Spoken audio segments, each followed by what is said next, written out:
In the last video, I finished off by uploading a picture of my product onto the listing form here. One thing I should mention about pictures is to make sure it's a really good picture. Because as they say, a picture speaks 1,000 words. If your picture looks dull, less people are going to be interested, it's going to attract less attention, and it's just not going to grab that emotion or fire in people that they'll want to bid it up. So with a dull picture, you'll just get less bids and a lower selling price. If you like, you could take multiple pictures of your item and then select the best ones that you'll upload to your listing form. But let's move on to the description here.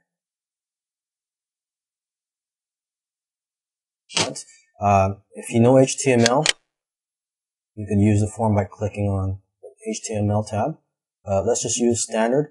I already have a description typed up for this on my Word documents. So I'm just going to copy and paste.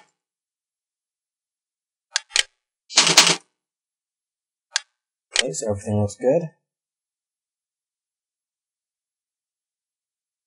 Next step is the listing designer.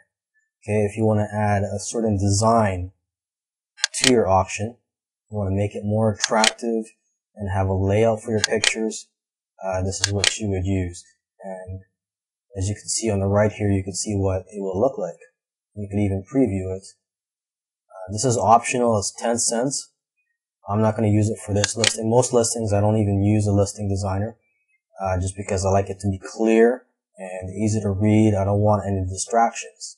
And you also have the risk, if you choose a listing designer, you also have the risk that you may turn off some people just because certain colors may not be attractive to some people, although you may think it's attractive.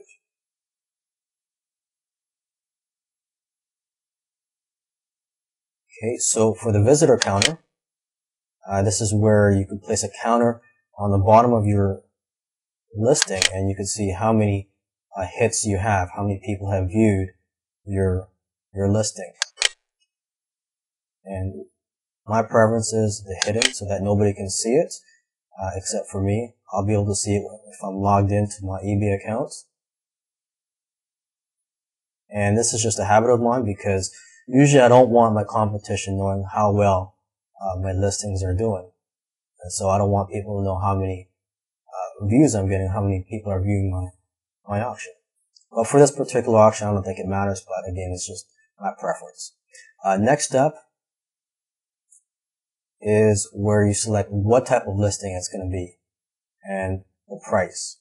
So if we're going to run an auction, you would just, by default actually, it's already on the auction format here. But if you want to use a fixed price listing, you would click on this tab.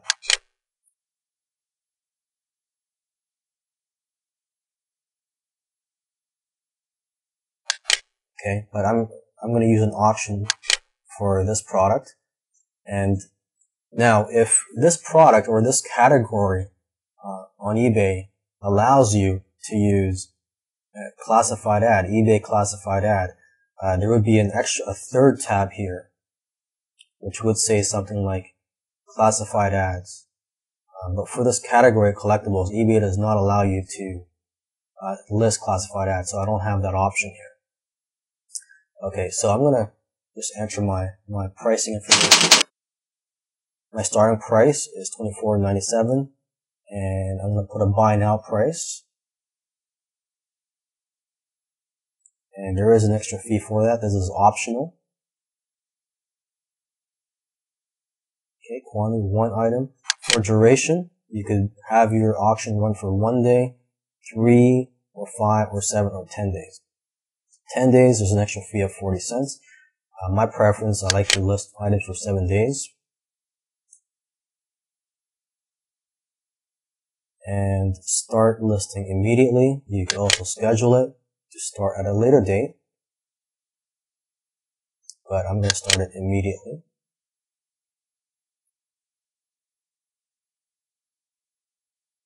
Okay, and eBay gives you more options. and which I don't really use.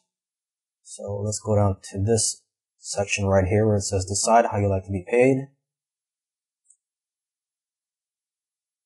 Okay, PayPal is selected. My PayPal email address is on here. And next step is the shipping information, which I'll cover in the next video.